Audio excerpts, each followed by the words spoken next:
बिस्मिल्लाहिर्रहमानिर्रहीम, अस्सलाम वालेकुम नाज़रीन। आप यूट्यूब चैनल देख रहे हैं, मैं इमरान खान हूँ। सबसे पहले तो लोड शेडिंग पे बात कर लेते हैं, और वो इसलिए कर लेते हैं कि लगातार लोड शेडिंग बढ़ती चली जा रही है। शहबाज शरीफ जो इम्पोर्टेड वज़ीर आज़म है, उन्होंने वादा किया था कि लोड शेडिंग नहीं होगी, और उन्होंने ये भी कहा था कि 1 मई से लोड शेडिंग ख़त्म कर दी जाएगी। आज 20 मई है, और गुज़िश्ता 20 दिनों में सिर्फ ईद के चंद दिनों में लोड शेडिंग कम हुई थी, ख़त्म बिल्कुल नहीं हुई थी। और मरीम नवाज़ ने इवन ट्वीट करके पूछा था कि आपके इलाके में कितनी लोड शेडिंग हो रही है ईद के दिनों में, तो तब भी 2 घंटे 3 घंटे की लोड शेडिंग तो हो रही थी। और खुर्रम दस्तगीर ने बड़े दावे किए, इम्पोर्टेड हुकूमत ने बहुत दावे किए, लेकिन उसके बावजूद लोड शेडिंग की सूरत हाल बहुत ख़राब है।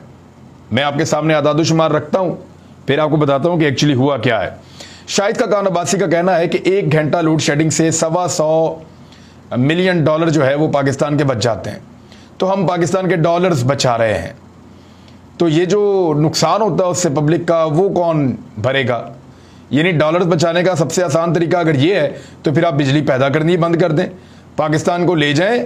यानी ये तो बड़ा अच्छा फार्मूला, पूरी दुनिया को दे दें ये फार्मूला।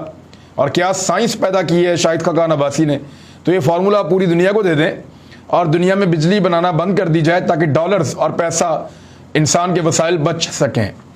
इस वक्त मुल्क में बिजली की मजमूई पैदावार जो है वो 21,447 मेगावाट, जबकि बिजली की कुल तलब जो है वो 26,500 मेगावाट से ज़्यादा है। पाकिस्तान की बिजली बनाने की जो कैपेसिटी है वो इससे ज़्यादा है, लेकिन जानबूझकर बिजली नहीं बना रहे। पहले ये कह रहे थे कि हमने कुछ पावर प्लांट चालू किए हैं और 27 बंद थे, 20 चालू कर दिए, और ये और वो। पिछले 3.5 साल में जब इमरान खान साहब की हुकूमत थी, कौम ने इतनी बुरी और बदतरीन लोड शेडिंग नहीं देखी। और ये मैं नहीं कह रहा, ये मरीम नवाज साहबा खुद कह रही हैं। मरीम नवाज साहबा ने कहा कि 3.5 साल बाद लोड शेडिंग वापस आ गई। तो ये तो शहबाज शरीफ की हुकूमत है जिसमें वापस आई है। जलसे में उन्होंने कहा, यह सरगोदा में, कि 3.5 साल बाद लोड शेडिंग वापस आ गई। मरीम नवाज ने कहा बदकिस्मती से नालायक को अवाम पर मुसल्लत कर दिया गया। ये देखें आप, अब शहबाज शरीफ को मुसल्लत किया है, लाकर शहबाज शरीफ को बिठाया है, और उनकी भतीजी मरीम नवाज कह रही है कि बदकिस्मती से नालायक को अवाम पर मुसल्लत कर दिया गया, जिसकी वजह से 3.5 साल बाद लोड शेडिंग वापस आ गई। फिर उन्होंने कहा मरीम नवाज ने कि मैदान में आकर मुकाबला कर लो, यानी जो इमरान खान साहब कह रहे हैं कि आओ इलेक्शन करते हैं। तो अब वो भी इसी बात पे आ गई हैं और अपने चचा को ताने देते हुए कह रही हैं कि ऐसी हुकूमत को छोड़ देना बेहतर है। ये मरीम नवाज के अलकाबात हैं अपने चचा के लिए, और लोड शेडिंग से इन्होंने तबाही फेरी है। हालात ये हैं कि शहरों में और देहात में लोड शेडिंग का दौरानिया बढ़ता चला जा रहा है। शहरी इलाकों में 12 घंटे, जबकि देही इलाकों में शदीद गर्मी में लोड शेडिंग का दौरानिया 14 घंटे, 15 घंटे, 16 घंटे तक भी हो रहा है। तो ये है जी लोड शेडिंग की सूरत हाल जो मैंने आपको बता दी। मरीम नवाज साहबा, उन्होंने एक स्टेटमेंट दिया था आज से चंद दिन पहले कि मैं इमरान खान का नाम नहीं लेना चाहती, मेरे दिल पे बहुत बुरा असर पड़ता है और मुझे बड़ी तकलीफ होती है कि मुझे इस शख्स का नाम लेना पड़े।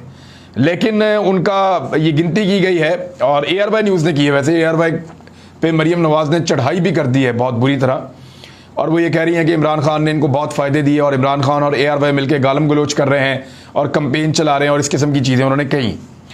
अब वो मुझे पता है जो ARY के कंपीटेटर्स हैं उनको खुश करने के लिए मरीम नवाज साहबा की तकारीर उन्होंने दिखानी होती हैं TV पे, तो वो ये चाहती हैं कि ARY को जितना बुरा कहूँगी बाकी TV खुश होंगे, ख़ासतौर पर Jio TV तो वो मुझे ज़्यादा दिखाएंगे। मरीम नवाज ने अपने गुज़िश्ता 5 जलसों के अंदर 120 मरतबा इमरान खान साहब का नाम लिया है। यानी अगर आप एवरेज भी निकालें तो 25 मरतबा, 24 मरतबा हर जलसे में मरीम नवाज इमरान खान कहकर पुकारती हैं। यानी उनका कोई जलसा, कोई तकरीब, कोई मीटिंग, कोई जगह मुकम्मल नहीं होती जब तक कि वो इमरान खान का नाम ना ले लें। बड़ी शानदार चीज़ है। मईशत पर इसहाक डार साहब की एक नन्ही मुन्नी मासूम ख्वाहिश सामने आई है, और उन्होंने औसाफ अखबार इस्लामाबाद के अंदर एक आर्टिकल लिखा, तजिया शहजाद कुरैशी साहब ने, जिसके ऊपर यह था कि मईशत की ज़बूहाली मुल्क तनाज़ात का मुताबिल नहीं हो सकता, इसहाक डार को ख़जाना का कलमदाम ना देना समझ से बालातर है, जिम्मेदार कौन है? मरीम नवाज और परवेज रशीद कायद के बयानिया को जिंदा रखने के लिए कोशिश कर रहे हैं। इसहाक डार साहब ने इसको ट्वीट कर दिया है, और उनकी ये ख्वाहिश है कि उनको वजारत ख़जाना दिया जाए, क्योंकि मिफ्ता इस्माइल से उनकी मुखालफत चल रही है मुख्तलिफ मामलात पे। मिफ्ता इस्माइल ये समझते हैं कि पाकिस्तान की मईशत को जितना तबाह माजी में इसहाक डार ने किया है वो आगे तो मजीद तबाह करेंगे, और यही बात पाकिस्तान के ताकतवर हल्के भी समझते हैं। और मिफ्ता इस्माइल खुद ताकतवर हल्कों को 2018 में ये बता चुके हैं कि दुआ करें हमारी हुकूमत ना आए, क्योंकि इसहाक डार ने मईशत का जो हाल किया है, अगर हमारी हुकूमत आ गई तो 3 साल तक तो हमारी कमर ही सीधी नहीं हो सकती। तो ये इन्होंने इमरान खान के साथ किया था। मरियम नवाज का जलसा 100 किस्म का जलसा था, यानी सरगोदा में जितनी ताकत मुस्लिम लीग नून के पास थी, जितना बड़ा मुस्लिम लीग नून का एक हवा था सरगोदा के अंदर और वहां बहुत ताकतवर हुआ करते थे, उससे उम्मीद की जा रही थी कि ये पूरा का पूरा स्टेडियम भर देंगे। अब वो जो स्टेडियम है उसकी मुख्तलिफ एरिया जो हैं, जो बैठने वाली स्टेयर्स का एरिया या बाकी, उनको तोड़ दिया गया, बड़ा किया गया जलसा गाह को जानबूझकर। मरियम की सिक्योरिटी के लिए खसूसी इंतजाम किए गए, दर्जनों दरख्तों को मुबैना तौर पर काट दिया गया ताकि मरियम का जलसा बड़े से बड़ा हो और ज्यादा से ज्यादा दिखाया जा सके। लेकिन हुआ क्या कि सरगोदा भी ऐसा लगता है कि नून लीग के अब हाथ में नहीं रहा।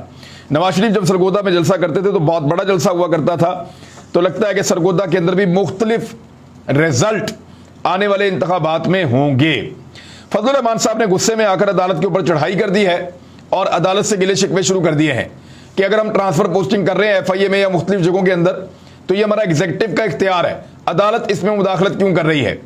भाई मामला सीधा है कि आप सबके ऊपर केसेस हैं, आप हुकूमत में आ गए हैं, चीन की हुकूमत 2 नंबर तरीके से पैसा खर्च करके आपने हुकूमत बना ली है और हुकूमत में आते ही पब्लिक को रिलीफ देने की बजाय अपने केसेस को बंद करने के लिए अफसरान को धमकियां, ट्रांसफर, पोस्टिंग, ब्लैक लिस्ट, ये सारा कुछ करके कागजात गायब कर रहे हैं। तो इसके ऊपर अब अदालत नोटिस ना ले तो पाकिस्तान में कौन नोटिस ले? लेकिन फजलुर रहमान साहब ने चढ़ाई कर दी है अदालत के ऊपर। दूसरी जानिब PDM के जो दानिशवर हैं जितने भी, वो सारे, चाहे वो अंदरूनी मुल्क हैं चाहे वो बैरून मुल्क हैं, वो अब दुहाइयां दे रहे हैं मुस्लिम लीग नून को कि मजीद नुकसान होने से पहले फौरी तौर पर असम्बलियां तहलील करके इलेक्शन में चले जाओ। हुकूमत फौरी छोड़ देने के मशवरे दिए जा रहे हैं। मरियम नवाज और नवाज शरीफ भी अब यही चाहते हैं कि PMLN फौरी तौर पर असम्बलियां तहलील करवाए और हुकूमत के अंदर PDM की जमातें इमरान खान के मुकाबले में चली जाएं। अब एक तरफ होंगी 16 जमातें, 18 जमातें, और एक तरफ अकेली पाकिस्तान तहरीके इंसाफ है। तो ये बड़ा जबरदस्त मुकाबला पूरे पाकिस्तान के अंदर होने वाला है। कुछ इतलात के मुताबिक नैब का कुछ रिकॉर्ड गायब हुआ है और FIA की फाइलों में हेर फेर किया जा रहा है। इस किस्म की जो खबरें हैं वो भी गर्दिश कर रही हैं। चौधरी परवेज इलाही ने एक बहुत बड़ा दावा किया है। चौधरी परवेज इलाही का दावा यह है कि चौधरी सालेक हुसैन और तारिक बशीर चीमा को हम वापस ले आएंगे, और अगर ये हो जाता है तो फिर इसका मतलब है हुकूमत तो शहबाज शरीफ की चल ही नहीं सकती। और इस ऑप्शन को जिंदा रखना चाहिए चौधरी परवेज इलाही को। वो इसलिए जिंदा रखना चाहिए इस ऑप्शन को कि किसी भी सूरत में, यानी अगर ये हुकूमत कुछ ऐसे काम करने जा रही है जिससे पाकिस्तान को नुकसान हो सकता है, तो फौरी तौर पे ये 2 बंदे अगर निकल जाएं तो हुकूमत गिर जाएगी, क्योंकि मुनहरिफ अराकीन तो अब वोट डाल ही नहीं सकते। जबकि पाकिस्तान तहरीक इंसाफ के लोग, वो भी अगर जो वोट डालेगा वो मुनहरिफ हो जाएगा और मुनहरिफ का वोट काउंट होगा ही नहीं। तो एक अगर 2 वोट बीच में निकल जाए तो मामला खत्म हो जाता है। इस हुकूमत ने यासीन मलिक साहब की सजा के मामले के ऊपर किसी किस्म की कोई आवाज नहीं उठाई। ये बड़ा अफसोसनाक है, इससे तकलीफ होती है जो यासीन मलिक साहब के साथ हो रहा है वहां भारत में, लेकिन इस हुकूमत ने इसके ऊपर कोई आवाज नहीं उठाई। मैं सिंपली आपको यह बता दूं, समी इब्राहिम के ऊपर अटक के थाने के अंदर एक मुकदमा दर्ज कर दिया गया है। अदालती अहकामात के बावजूद उनके ऊपर PPC की दफा 133, 499 और 505 के तहत एक FIR दर्ज की गई है अटक में। और ये जो FIR है इसमें ये जनाब अख्तर जावेद साहब हैं एडवोकेट, जिनकी जानिब से ये FIR दर्ज करवाई गई है उनकी दरख्वास्त पे। और ये कहा गया है कि वो अपने जो प्रोग्राम है उसके अंदर या वीलॉग है उसमें वो ऐसी बातें कर रहे हैं जो उनको नहीं करनी चाहिए, और फिर उनके ऊपर इस किस्म की, यानी फौजदारी मुकदमात होंगे सहाफ़ियों के ऊपर सिर्फ बोलने की पादाश में। पूरे PTI के दौर में ऐसा मुकदमा नहीं हुआ, यानी पुलिस ने कभी मुकदमा नहीं किया कि सहाफ़ी ने यह बात क्यों की। इसके ऊपर तो FIA थी, तो जाकर पुलिस में मुकदमा कर दिया, क्योंकि FIA ने इनकार कर दिया है कि हमारी जई तई फिर जाएगी अगर आप हमसे ये करवाएंगे तो। अब ये हुकूमत जो है वो तहलील होने की तरफ जा रही है और कोई भी मुश्किल फैसला नहीं कर पा रही। तो चंद सवालात हैं 10 जो इस इंपोर्टेड हुकूमत से आप सबको जरूर पूछने चाहिए। वो 10 के 10 सवालात मैं आपके सामने रख रहा हूं और उनके जवाबात आप भी मुझे जरूर दीजिएगा मैसेज करके। नंबर 1, आपकी हुकूमत आने के बाद हालात बेहतर हुए या बुरे हुए? इस चीज़ का इनको जवाब देना चाहिए असेंबलियां तहलील करने से पहले कि इंपोर्टेड हुकूमत जो आपने बनाई है उसके आने के बाद हालात मजीद बुरे हुए या पहले से बेहतर हुए।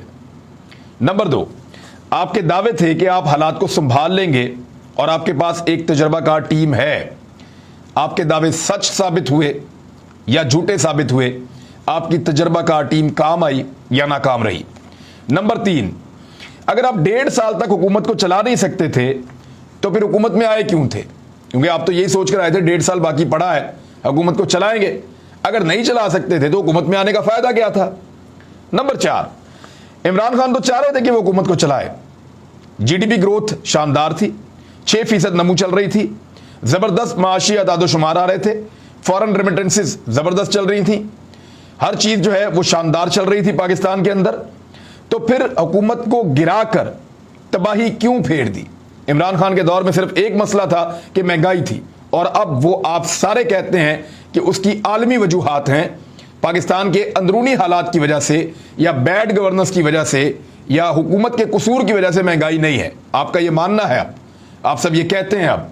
लेकिन जब इमरान खान के दौर में सिर्फ महंगाई एक मसला था, बाकी सारी चीजें ठीक चल रही थी, तो फिर आपने इमरान खान की हुकूमत को क्यों गिराया और उसकी जगह पे खुद हुकूमत क्यों बनाई? नंबर 5, इमरान खान की हुकूमत ने लोगों को रिलीफ देने का जो फैसला किया था, पेट्रोल और डीजल की कीमत को फिक्स करके कम करके, और साथ ही साथ बिजली की कीमतों को कम करके जो फैसला किया था, वो तहरीक अदम एतमाद से कई दिन पहले किया था। आपको मालूम था कि उसका ये फैसला और उसके इस फैसले के नतीजे में या तो मुल्क चलेगा नहीं या फिर आपको आने के बाद इस फैसले को बदलना पड़ेगा। तो फिर आप तहरीक अदम एतमाद क्यों लेकर आए? अगर आपको पता था कि आप कुछ नहीं कर सकते या आपने कुछ नहीं करना था, तो फिर आप तहरीक अदम एतमाद लाए क्यों और बाद में अपनी हुकूमत बनाई क्यों? नंबर 6, जिन कीमतों का आपने वादा किया था, यानी पेट्रोल 70 रुपए, डॉलर 130 रुपए और दीगर चीजों का बहुत सारा आपने वादा किया था, वो आपके वादे क्या पूरे हुए? एक बड़ा सवाल है। 7वें नंबर पे आते ही पब्लिक रिलीफ के बजाय, यानी जैसे ही आप हुकूमत में आए, आपने अपनी इंपोर्टेड हुकूमत बनाई, पब्लिक को रिलीफ देने के बजाय आपने अपने केसेस में रिलीफ हासिल करने का फैसला किया और आप अपने तफ्तीशी अफसरों के पीछे पड़ गए। एक का इंतकाल हो गया, एक अस्पताल पहुंचा हुआ है, नैब के ऊपर दबाव डाला जा रहा है, प्रोसिक्यूशन के ऊपर दबाव डाला जा रहा है, कई अफसरान की ट्रांसफर पोस्टिंग हो चुकी है, पूरा का पूरा FIA और नैब आपने उदल बदल करके रख दिया है। फाइलों के अंदर मुबैना तौर पर छेड़छाड़ हो रही है, हेरा फेरी की जा रही है, कुछ चीजों को गायब किया जा रहा है, अपने इन्फ्लुएंस को और हुकूमत में अपनी ताकत को इस्तेमाल किया जा रहा है, अफसरान पर दबाव है, ट्रांसफर पोस्टिंग की मंडी लगी हुई है। ये NRO2 है। यानी आप तो आए थे ये कहकर के आप पब्लिक को रिलीफ देंगे, लेकिन पब्लिक को रिलीफ देने की बजाय आपने अपने केसेस में अपने आप को रिलीफ देना शुरू कर दिया और कोई काम पब्लिक के लिए नहीं किया। कोई रिलीफ अगर दिया है तो बताइए। 8वां सवाल, अगर हुकूमत चला नहीं सकते थे तो हुकूमत बनाई क्यों थी? यानी लोग आप पे क्यों एतबार करें और दोबारा आपको क्यों वोट दें जब आपको 1.5 साल के लिए इस वक्त हुकूमत मिल रही है और आप नहीं चला पा रहे? इस वक्त आपको 1.5 साल के लिए हुकूमत मिल रही है, आप इस मुल्क को नहीं संभाल पा रहे, तो लोग कैसे एतबार कर लें कि आपको दोबारा हुकूमत मिले, आपको वो वोट डालें और आपको हुकूमत मिले और आप इस मुल्क को चला लेंगे? कैसे आप पर लोग एतबार करें? आपके पास हुकूमत है, आप उसको छोड़कर भाग रहे हैं। लोग क्यों आपको दोबारा वोट दें ताकि आप दोबारा हुकूमत में आए और फिर छोड़ के भाग जाएं? जब आप में कुव्वत फैसला नहीं है, आप चला नहीं सकते हुकूमत, तो फिर आपने बनाई क्यों थी? 9वां सवाल, इलेक्शन ही करवाना था तो वो तो आपको इमरान खान ने 3 अप्रैल को दे दिया था। जब इमरान खान साहब ने असेंबलियां तहलील करने के लिए सदर को समरी लिखी और उन्होंने फौरी तौर पे पाकिस्तान की असेंबलियां तहलील कर दी, तो फिर आपने क्या किया? आधी रात को अदालतें खुली, वहां पे कैदियों वाली वैन्स पहुंची, अजीबोगरीब खबरें लगाई गई, पूरा दबाव बनाया गया और फिर आपको हुकूमत बनाने का मौका मिला और इमरान खान की हुकूमत को जबरदस्ती गिराया गया। ये सब कुछ किया गया ना। अगर तो इलेक्शन में ही जाना था जैसे आप अभी जा रहे हैं, तो 4 अप्रैल को चले जाते, तब भी आपको इलेक्शन में जाना था, आज भी आपको इलेक्शन में जाना है। नंबर 10, शहबाज स्पीड, यानी शहबाज शरीफ साहब के नाम के ऊपर करोड़ों अरबों के इश्तिहारात बनवाए गए, चलवाए गए, हर तरफ एक ड्रामा रचाया गया और इस किस्म के इश्तिहारात चलाए गए जिसपे अर्तुगरुल ड्रामे के म्यूजिक लगाए गए और बड़े शानदार म्यूजिक लगाए गए और शहबाज साहब के प्रोमो और टीजर्स बन रहे थे। पता नहीं आकर क्या करने लगे हैं, साइन कर रहे हैं, कभी कायदे आज़म की तस्वीर को देख रहे हैं, कभी यूं वॉक कर रहे हैं। यानी ऐसे शो किया जैसे पता नहीं कौन आ रहा है और कहां से आ रहा है, और आकर किया क्या, सब कुछ बर्बाद करके रख दिया। जो ये मुल्क चल रहा था, किसी ट्रैक पे पड़ा हुआ था, शायद किसी मंजिल पे पहुंच जाता, उसका बेड़ा गर्क कर दिया और अपनी सियासत का भी बेड़ा गर्क करके रख दिया। ये आप लोगों ने किया है। अब जो चीज समझ आती है ना, वो बड़ी सिंपल है, सादी है। वो ये है कि ये हुक्मरान सिर्फ NRO2 के लिए आए थे। अब जब इसके इम्कानात काफी हद तक अदालत ने खत्म कर दिए हैं, अदालत ने नोटिस ले लिया, NRO2 के इम्कानात कम हो गए और कुछ टारगेट्स थे जो उन्होंने कुछ हद तक मुबैना तौर पे हासिल कर लिए हैं, तो अवाम जाए भाड़ में। ये अवाम को छोड़कर बगैर कोई रिलीफ दिए अब इलेक्शन की तरफ जा रहे हैं, उस तरफ भाग रहे हैं। कपड़े बेचने वाले अपने स्विमिंग पूल बनवा रहे थे, ये इनकी असलियत थी। तो कोई भिखारी पाकिस्तान का जो है, आम भिखारी, इनका अपना, उस स्विमिंग पूल में जाके नहा सकता है जो कपड़े बेचने वाले इंपोर्टेड वज़ीर आज़म ने बनाया। अजीब सूरत हाल है। उधर वज़ीर आला सिंध, वो एक्चुअली किस काम के लिए जा रहे हैं, उन्होंने कहा इलाज के लिए वज़ीर आला सिंध अमेरिका रवाना हो गए हैं, इलाज के लिए नहीं गए। वैसे अगर इलाज के लिए भी गए तो शर्म से डूब मरना चाहिए। 10 साल से वज़ीर आला हैं सिंध के, 15 साल से सिंध में आपकी हुकूमत है, इसके बावजूद आप अपने इलाज का बंदोबस्त सिंध में नहीं कर सके आज तक। डूब के मर जाना चाहिए। एक्चुअली वो गए हैं पैगाम लेकर, पैगाम रसानी करने के लिए कि मौजूदा हुकूमत की मदद के लिए पाकिस्तान के इदारों के ऊपर अमेरिका दबाव डाले। बताऊंगा आपको अगले वीलॉग में। अब तक के लिए इतना ही। अपना ख्याल रखिएगा, अपने इस चैनल का भी। अल्लाह हाफ़िज़।